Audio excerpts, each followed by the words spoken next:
we've got 46 attendees. We may get a few more, but we'll have a chance for you to at least report in where you're calling from, you know, Topeka, Singapore, wherever.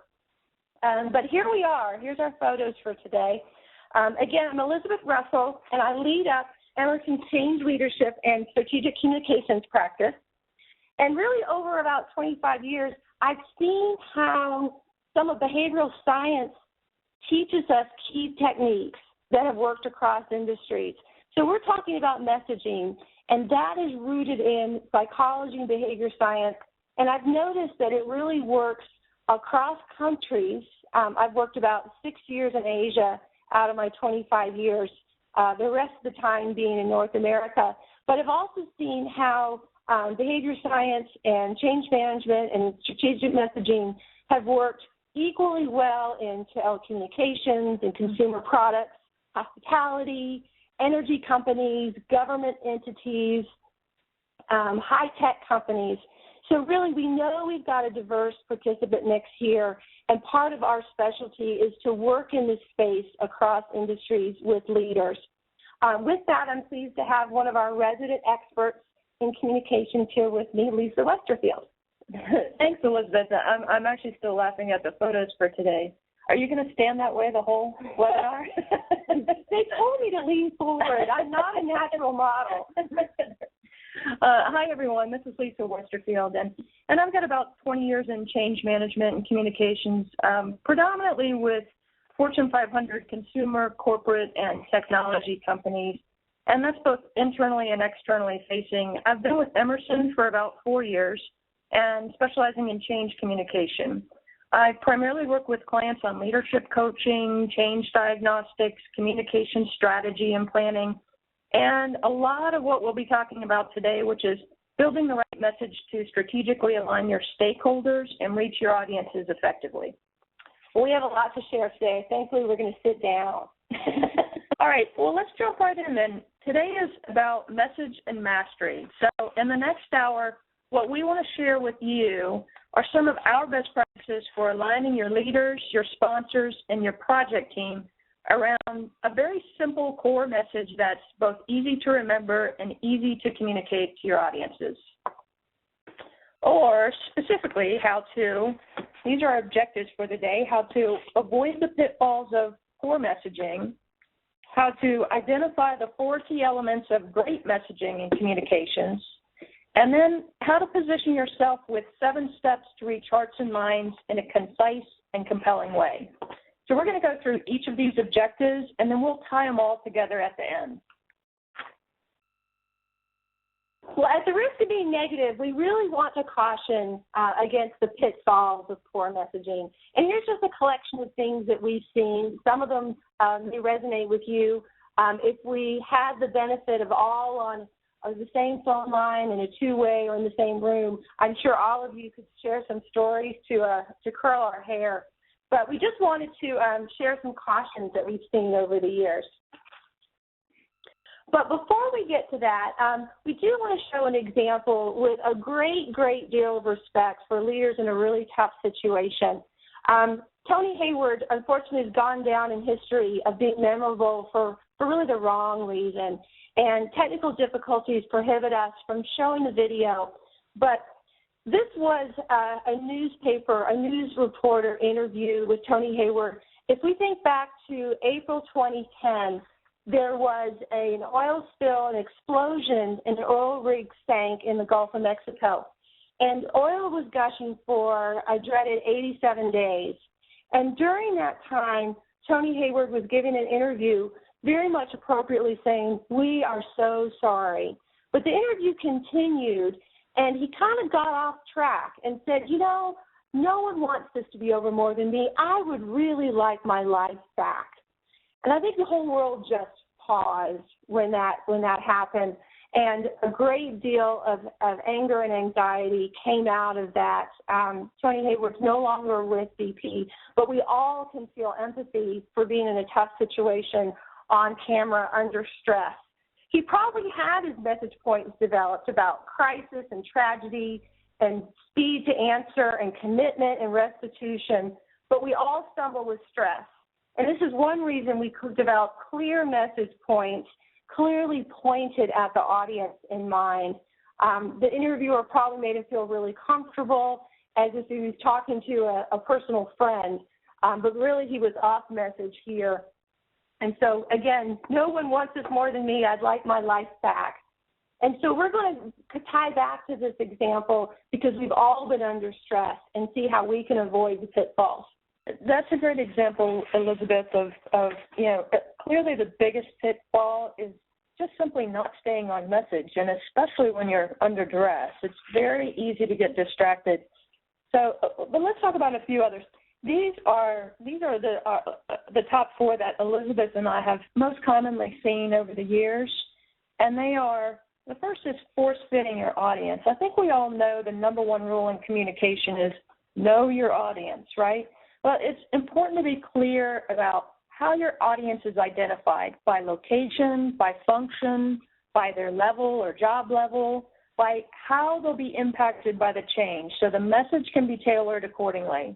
So going back to our BP example, in the interview with Tony Hayward, at the end of this interview, if you watch it, a woman said, "I'm filled with anxiety every night, and I hope the BP executives feel the same way. Unfortunately, I don't think they do." So that's a good example of how you need to be able to connect with your audience, and that's something that took BP a long time to do. The next is sugarcoating the inevitable. If you're faced with a situation where your company is responsible, in this case, for what could possibly be the destruction of ecosystems, that's something that just can't be packaged with a bow and ribbon. So it's best to be honest and forthcoming with the information, stuff that's hard to swallow. That's what makes leaders genuine and trusted. And then third is vary with boring. It's like any two-way conversation. If the message isn't interesting or it's not inspiring, if it's not motivating or moving you to act in one way or another, then people are naturally going to check out. And finally, going clinical. We often see our message senders not speaking in layman's terms, but rather using a lot of technical jargon or marketing rhetoric. And that just implies that you don't know your audience and maybe can be a real turnoff to the receiver. Yeah. Thanks, Lisa. Let's go a little deeper in each of these. First of all, force-fitting the audience. We all know we need to reach our audience, but we also get very proud of the first message we develop, maybe for the sponsors of our project, and we think we need to use it all the time. So story from our experience was with a major port authority that had shipping and aircraft, and this was a time post 9/11 when security breaches were a really high concern, but also efficiencies and cost savings were a concern. And the project had been approved, project installing a large ERP system, think SAP or Oracle, but this project was airing on 5 years. And they were having a hard time getting the users and some of the administrative staff to show up for testing or training. It was just not happening. And we went in and started asking questions really about some of the communications and the positioning, and it was all around efficiency and cost savings. But this was an audience that had just weathered several rounds of layoffs. They were over the cost-saving messaging, and they couldn't connect to it, and they really weren't motivated at all to support additional cost savings. And so given that there were improvements in the project that would address security concerns, we reframed the challenge for those security breaches, loopholes, things that needed to be addressed, and also got very specific about how staff could help address those security threats. That added that emotional tug and the reason that they loved their job. They felt very passionate about security, and as a result, the project sped up and installed 21 modules in a record 21 months. But that, to me, is the top example where you have a message that resonated with the leaders, maybe those who were bonused on cost savings, but when you got to the person who really needed to act, sometimes you have to make what we call the big shift and frame it in terms that matter to them. All right, and next one is sugarcoating the inevitable. So let's think about the changes which impact employees on a more personal level. Now, these might be layoffs or salary cuts, even job roles to some extent. These are particularly difficult. Why? Because you also have emotions and behaviors to consider. So you have to emphasize the current challenge, make sure they know why it's necessary to change, how the change will impact them. They don't want to hear that it's good for them. They'll make that determination themselves, or that it's good for the bottom line. So going back to our BP story, the people who were affected by the oil spill don't necessarily want to hear about Tony Hayward's struggles or how BP sales were up for the year despite the spill. They want to hear about what you're doing for them, how you're cleaning up the communities, cleaning up the water, rescuing the sea life, getting the commerce back on track, supporting with tourism dollars.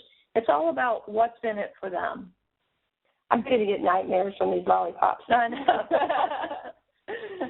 Very good. Crazy. Next, what we see very often is Barry with boring. And to me, the best movie example is Ferris Bueller, anyone, lecture.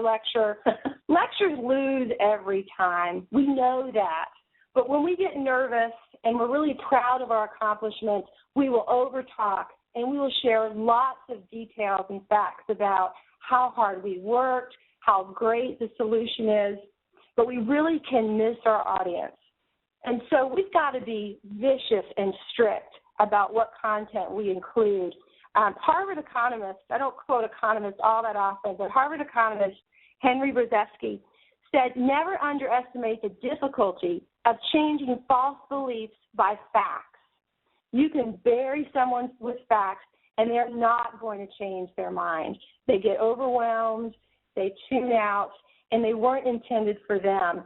So if you're announcing that you're relocating your office across town, telling a story about how hard it was to get approval from the city council or the designs approved or how long it took to find the money, that really may not matter to people who are calculating new commute times, child care arrangements, home prices over there. You've got to talk about the facts that are important to them and not share all of your accomplishments at the same time.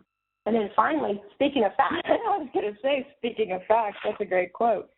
Well, speaking of facts, emphasizing only the hard facts and figures, that's going to put you in the pit almost all the time. However, here's the caveat to that. If you use facts and figures, the way to make it resonate with your audience is to put it in terms they understand. So several years ago, I did a lot of work with Walmart, and I sat in on some consumer focus groups, and one group was asked, we said, Walmart spends, I'm not using any figures, Walmart spends X number of dollars on philanthropy each year. Is that enough, do you think? And it was a huge amount, by the way. And so what do you think people said? They said, no, across the board, not enough. And so we said, well, why? And every one of them said, well, they're the largest retailer in the world. They should always spend more. So it didn't even matter what the number was. So we reframed the question and we said, okay, what if we told you the amount of dollars in dollar bills spent in your communities in a year's time would fill an entire football stadium X times over? What do you think they said? They said, wow, that's a lot. That's a lot of money, right? I had no idea. So it's all about the context around the facts and how you frame it to make the numbers resonate with your particular audience. Another example that I love, Elizabeth, is the Waffle House facts and figures, and they have this on the website, and I think it's incredible. But and for those of you maybe on the West Coast or in other countries, you may not be familiar with Waffle House, but it's a Southern tradition here, started in the South in Georgia, and it's a breakfast chain, but they're open 24 hours. Yeah, they don't have any locks on their doors. They don't have any locks on their doors. But anyway, so Waffle House serves 341 strips of bacon per minute. Now you can calculate that and figure out how much it is, per year. But so you're thinking, okay, 341 strips of bacon. Okay, I guess that's a lot. If you laid all of the bacon that Waffle House serves in a year's time, end to end, it would wrap all the way around the equator. So that's 25,000 miles of bacon. So now you're thinking, wow, that's a lot of bacon, right?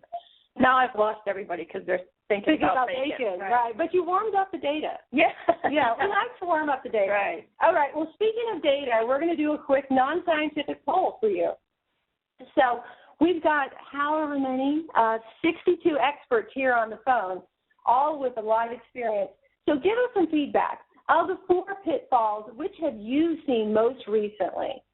Force fitting, sugar coating, don't you want to eat those bugs?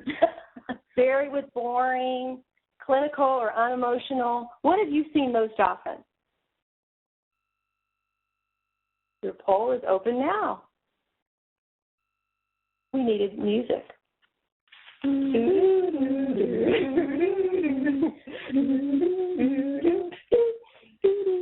We'll regret that in the recording. Yeah.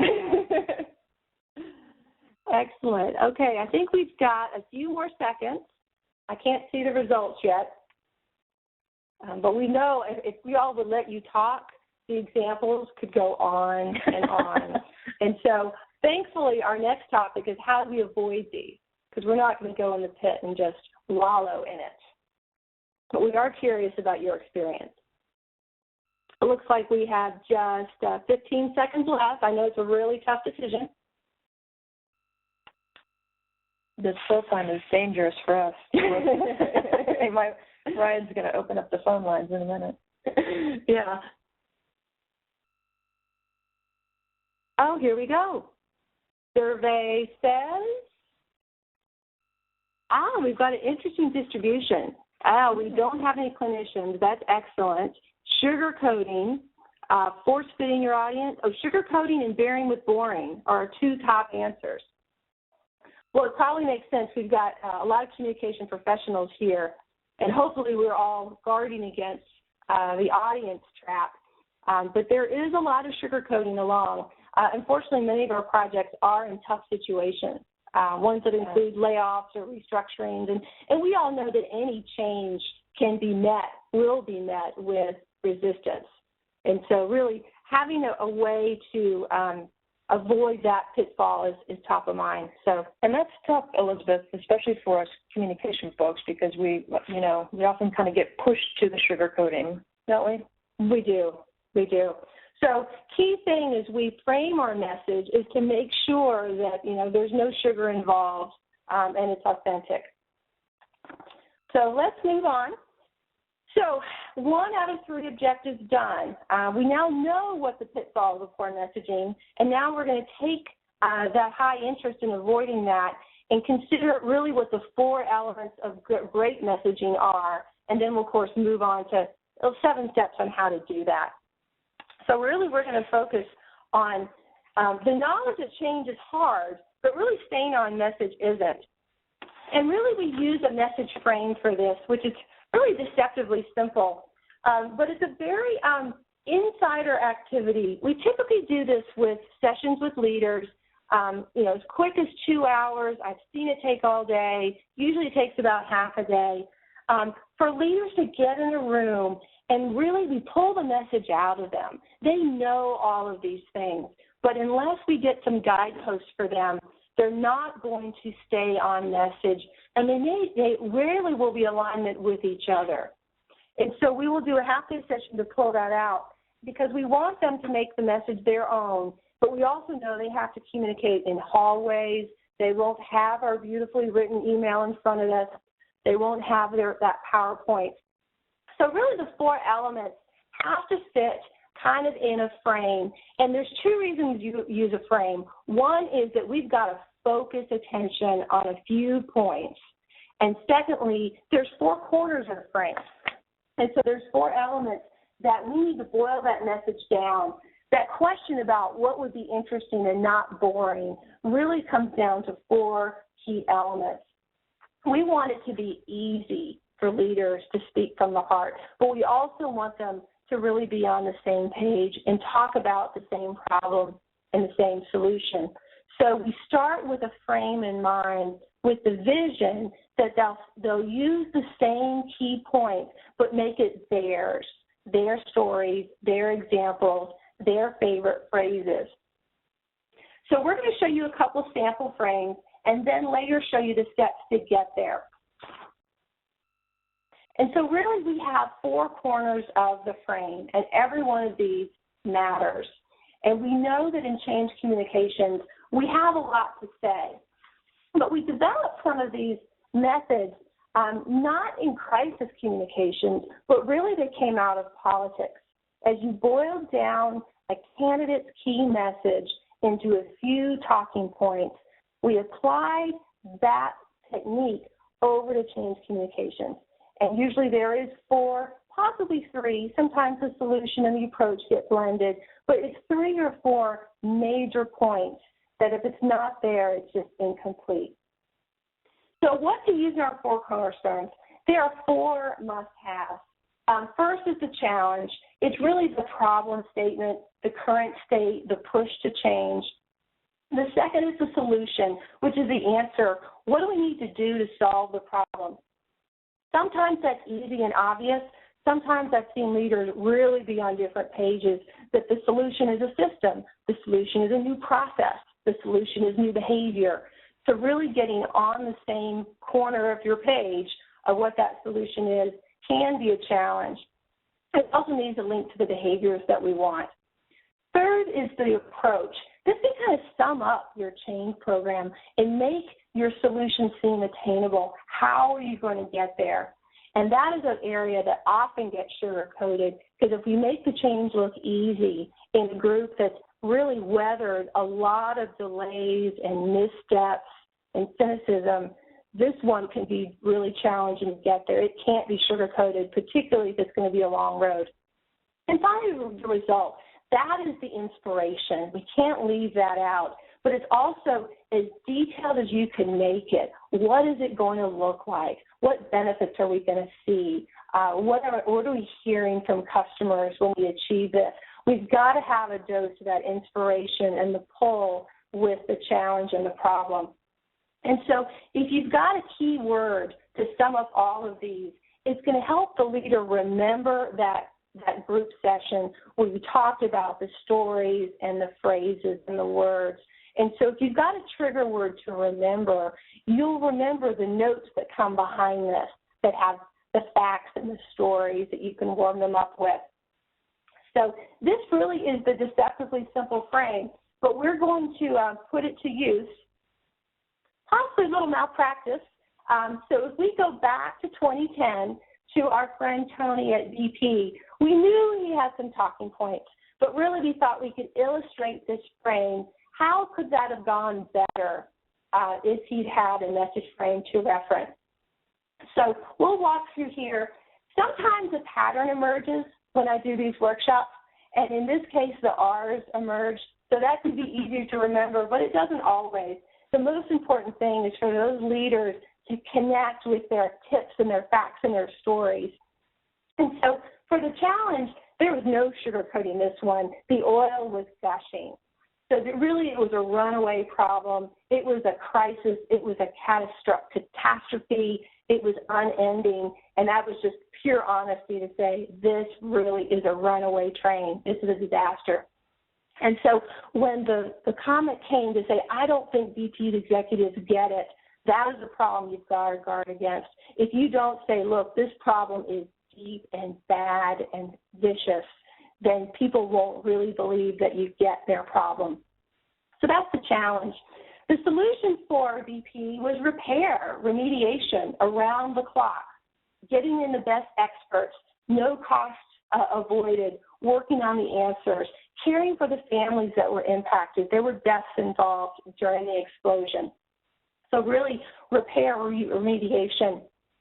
And the approach, and this is probably, I think, where Tony fell down, was the resolve, the commitment, as long as it takes, no cost spared, that they were in it to get it solved, and they would not tire, and they would not give up. They were resolved to take it all the way through.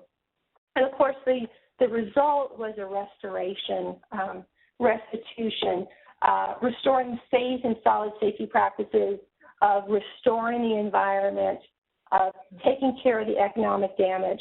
And so remembering all 4 points was critical. We would never show this to users, to news media, to anyone else. This is like the words you write on your hand.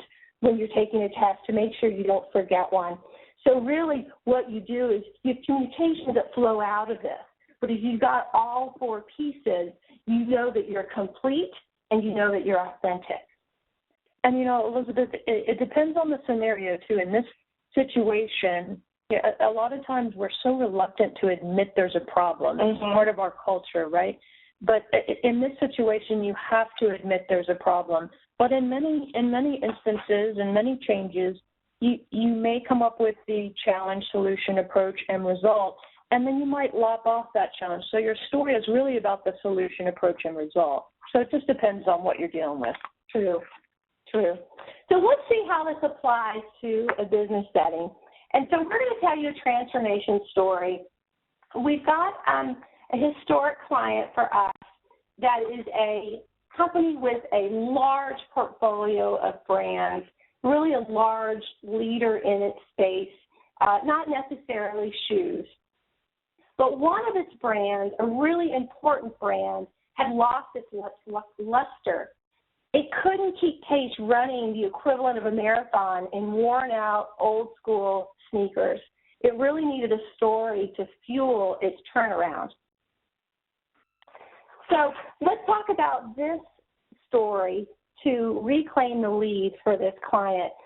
This is a case where 25 leaders needed to get in the room because, interestingly enough, many leaders in this company, and it was a high degree of matrixing going on in the organization, but many leaders felt that they owned that brand, even though they didn't work on it anymore, because they'd grown up in that brand. And so everyone felt like it was theirs, and they had a lot of ownership over that. So aligning on the story for them took at least half a day. I think it blended to closer to a full day. Very much of a closed-door insider activity. A lot of honesty was required on how they were going to align, on where they needed to go, and really what the problem was. So here are the highlights. So the challenge was actually one of the hardest parts for them. They had lost their lead. They had focused on other brands. They had not changed with the time. And the feeling that they needed to convey was that we really aren't safe. We need to worry appropriately about this brand. We have been distracted for too long. And there was a lot of debate amongst the leaders because most of the room felt like neglect was the right concept to sum up everything that they talked about. And really the brand president was super uncomfortable with that. It was a very positive culture and really said, can't we just have been distracted? And that was okay. You needed to call a line around the concept, but you didn't have to use the same words all the time. But it really showed me how personal this change was. But they really, going through that workshop, all got what some of the stats were, how market share had been lost, and really how they had been focused on other things. And so the challenge was neglected. The solution actually was not that hard for them because they've gotten a directive from the president to say this is a number one priority. Most of our dollars in some way are influenced by this brand. It is job one to fix this one. So this one was easier in this case. It's not always. Now the hard one was the approach.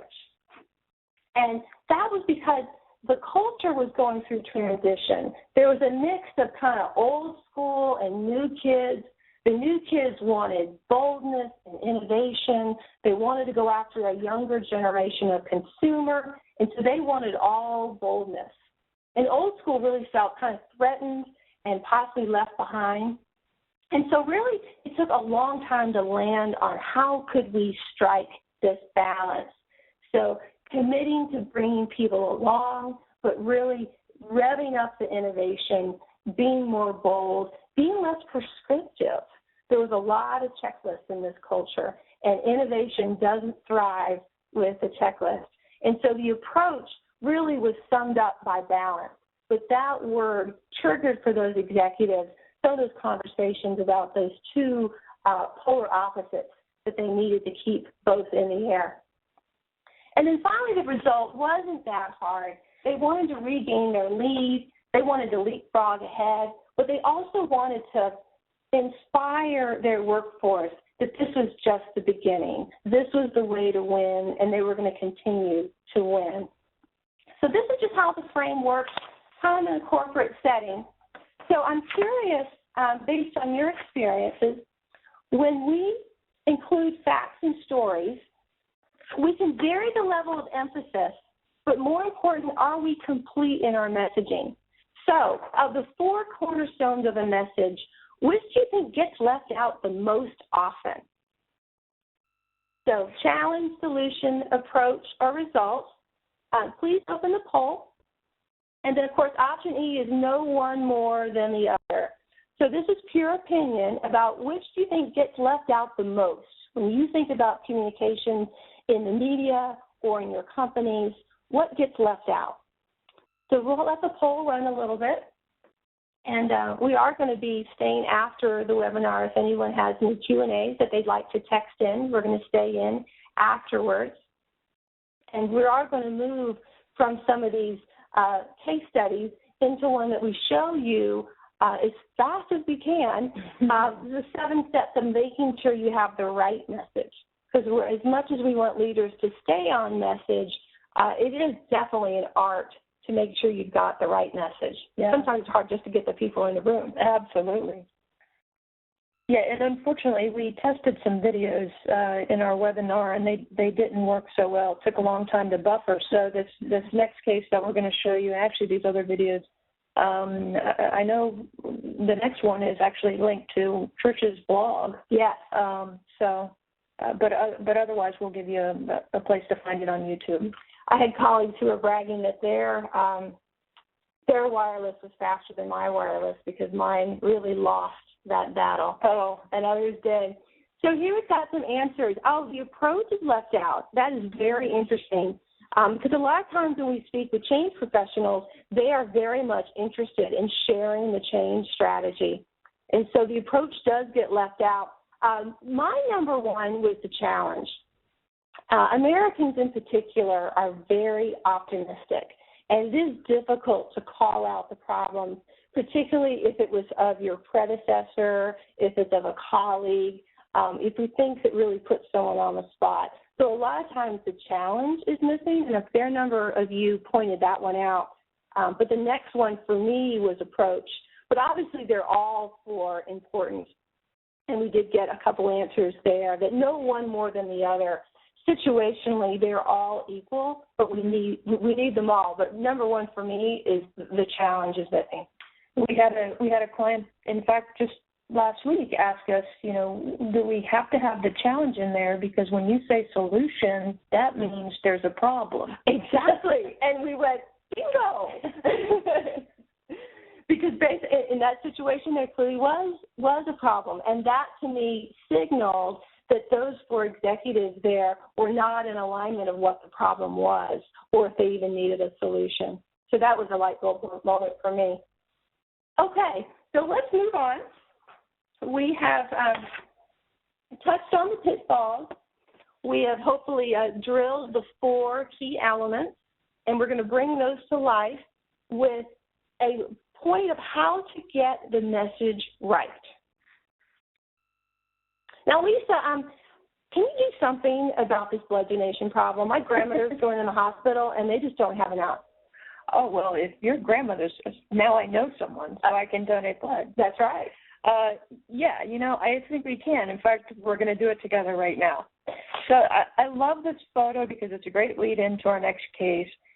We've all seen various campaigns over the years for blood donation. Some, kind of boring, straightforward, and then some on the crazy side, and some have been really creative. And I think they've had to get more creative because what we've got is a bit of a tougher sell, right? I mean, this is very personal, asking people to donate blood. So it's not just about getting someone to change a task or a role or a process. It's about getting people to change their behaviors.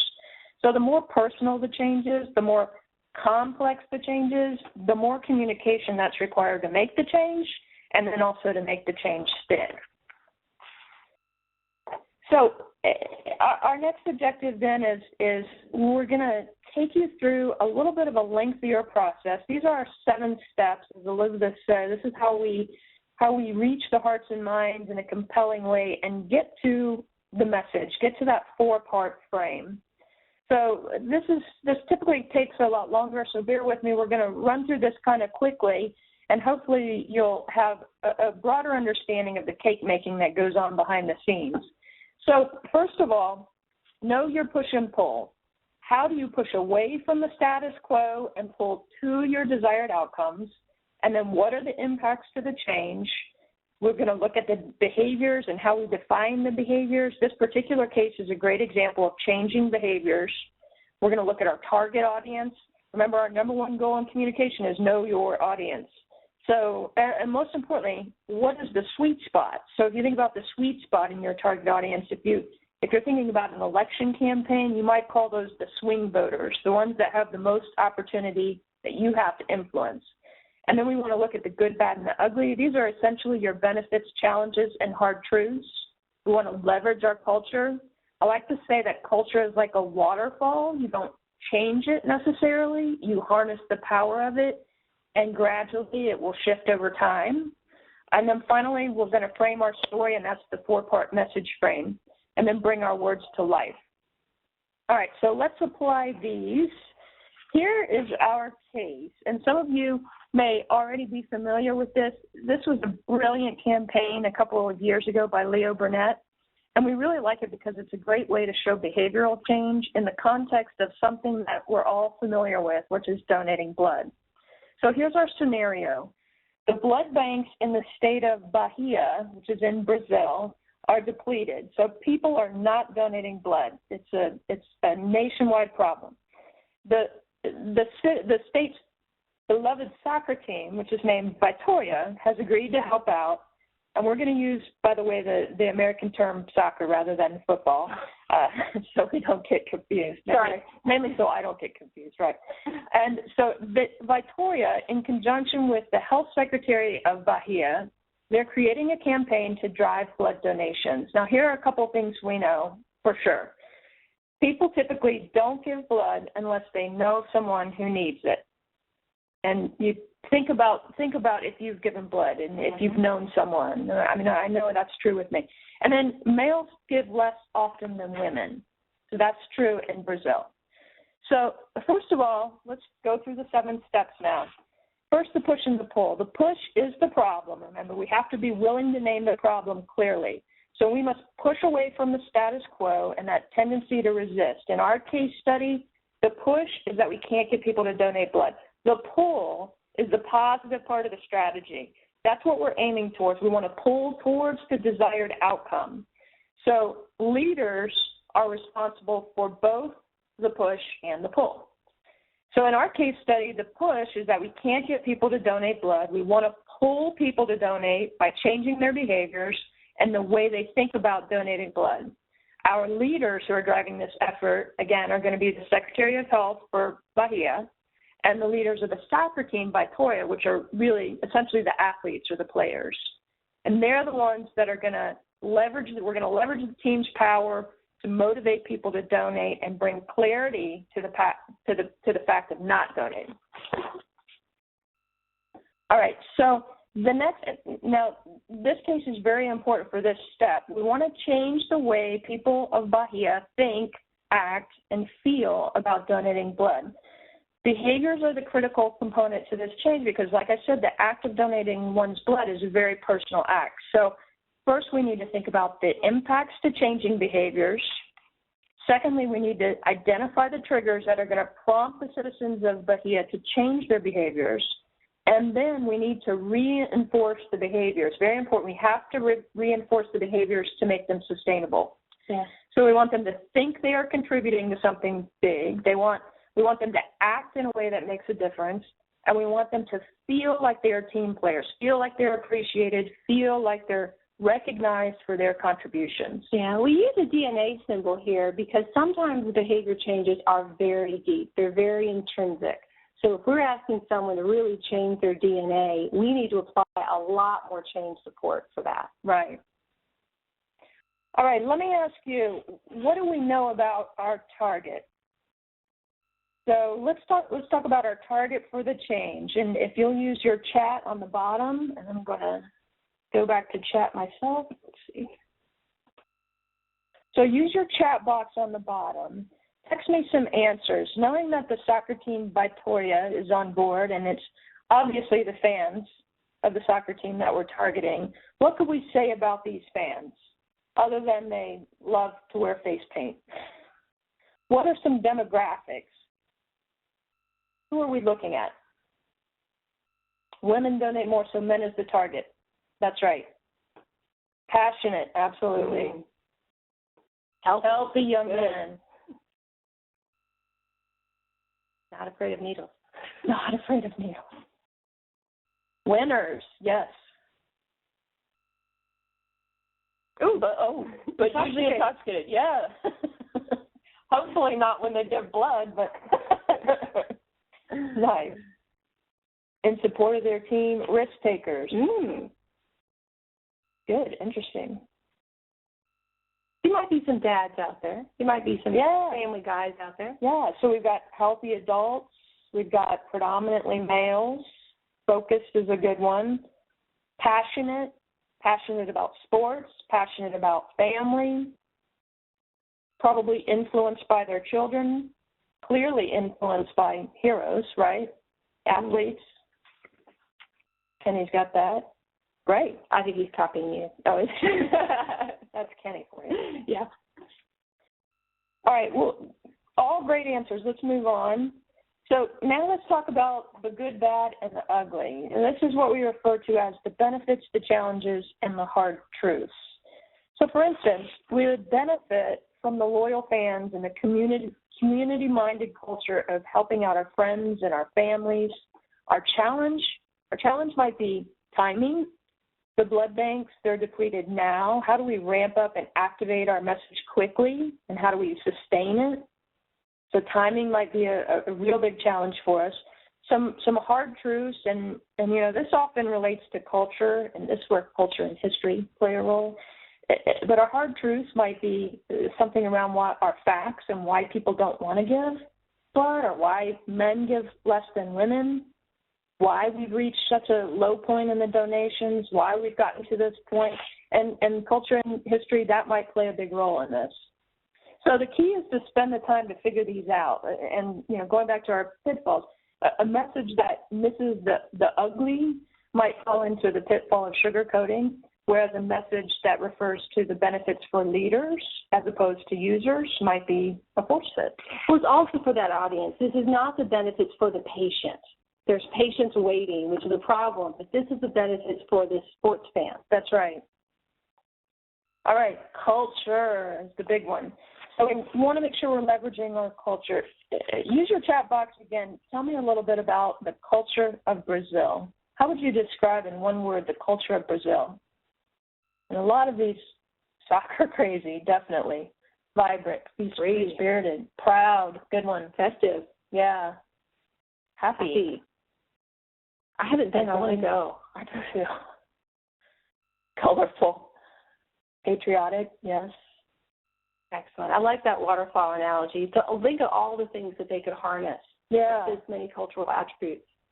And they have such great cultural attributes. I mean, the loyalty, their passion, you know, we've got pride mentioned, community-minded, football-obsessed, patriotic, family-oriented. You know, and many of you on the phone are probably familiar with the Carol Pearson model of archetypes. You know, in this situation, it might be the band of brothers standing together, the revolutionaries, making a difference, right? Okay. So, all right. How do we put this together? So let's put this together. We're running out of time. You're good. All right. So we'll quickly, you know, toss out some whiteboards here together. So let's come back to our message frame and refresh a little bit about what we know. So the challenge, as we look at the culture of Brazil, we look at the behaviors, we look at our target, all of these steps that have led to our message frame, what might be one or two words that would describe the challenge? Go ahead and chat. Remember that the challenge is the current state. That's the push to change. So what was the behavior they were trying to address in Bahia? Why don't you give me a few answers on chat?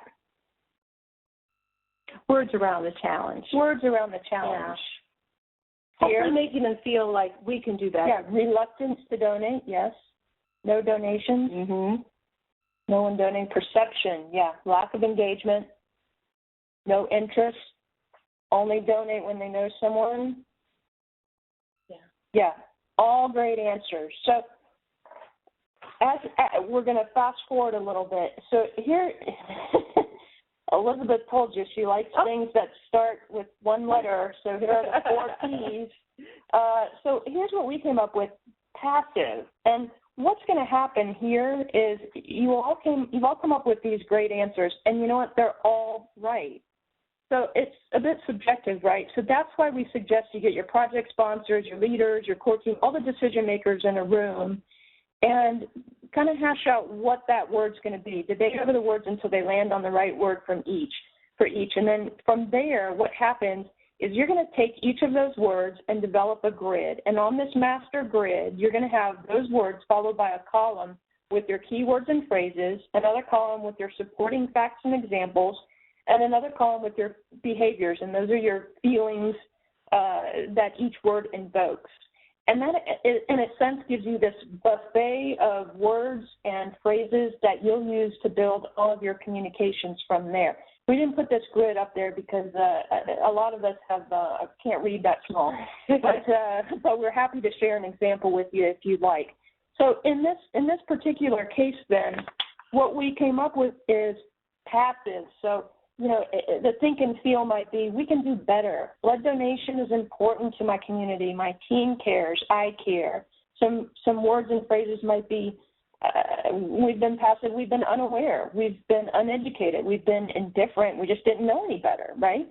So some facts and examples might be, we only donate when we know someone. That's a fact. It's a nationwide problem, but it's a fixable problem. So we do that with each of those words.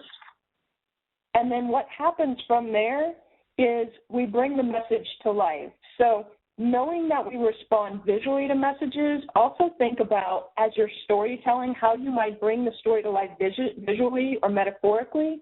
Think about blood. Think about how blood runs through our veins. Think about shedding blood. Think about how the soccer team sheds blood for its fans every game on the field. Now it's the fans' turn to ante up and shed blood for their community. Think about the color red. Think about what red symbolizes. So red might be, clearly, blood. Red might be passion. Red might be heat. It might mean alarm. So taking all these things into consideration and our 4 key words, our story might sound something like this. We've been passive in our country about donating blood. We typically only donate when we know someone in need, and we can do better. All right, that's passive. Our football fans are passionate about their country. Our team sheds blood for us every week on the field. They give for us, and we'll give for them and for our community. Now is the time to make progress, to make a difference immediately, and be part of something that will help our country, something that we can all get behind. And finally, we are proud. We are Bahia. We give back. We make a difference. And when we stand together, we win together. And finally, after you've got your story baked, what you need to do is repeat, layer and repeat, layer and repeat, layer and repeat, to make it stick, to make it sustainable, and to keep that momentum going. And here's the results of our story. So here's how it all came together in real life, and we want you to go out and look at this video. So the result was that the state of Bahia launched a soccer campaign to replenish the blood banks by taking the color red out of their jerseys, the color that symbolized the blood the soccer team shed for its fans. So they took the red out of the jerseys. The jerseys are now white and black. So by doing this, they tapped into the passion of their loyal fans. So in order to bring the red back to the team jerseys, the fans had to ante up and donate blood. Each week as the blood returned to the blood banks, so did the stripes on the jerseys. So did the red in the jerseys. So there's that instant gratification, that instant progress. And then the result, the pride in the donations increased 46%. They had an investment of $15,000 US, and they received a return on spontaneous media of $8 million. In the meantime, they reached 130 million people internationally with 935 minutes of TV exposure. So an incredibly successful campaign. I think the shirt sellers made a fortune on all those instant collector items. A lot of shirts to print. It was. All right, so going back to our 7 steps, here's the campaign, and I'm not going to walk through it in the essence of time, but this is how we reach hearts and minds in a compelling way. Exactly. Thank you, Lisa. And really, in summing up our stories for Bahia and Victoria, it's very interesting to me how a message frame can remind us of the whole change story. It's not just a communication, but it's really that change strategy of crystallizing the most compelling problem, calling attention to how one can personally contribute, igniting emotions, and painting a picture of a new tomorrow. So really our change stories need to be reflected in our messaging. That's why a lot of times leaders come to a strategic alignment session versus messaging. But if they recognize they need to get on message, invite them to a messaging session for sure. But it will crystallize their strategy better. And so here we are at kind of the top of our hour, and hopefully we did help you in the future avoid these pitfalls, identify the 4 key elements, and understand the level of effort and the considerations across 7 steps to make sure you have the right message for the right audience.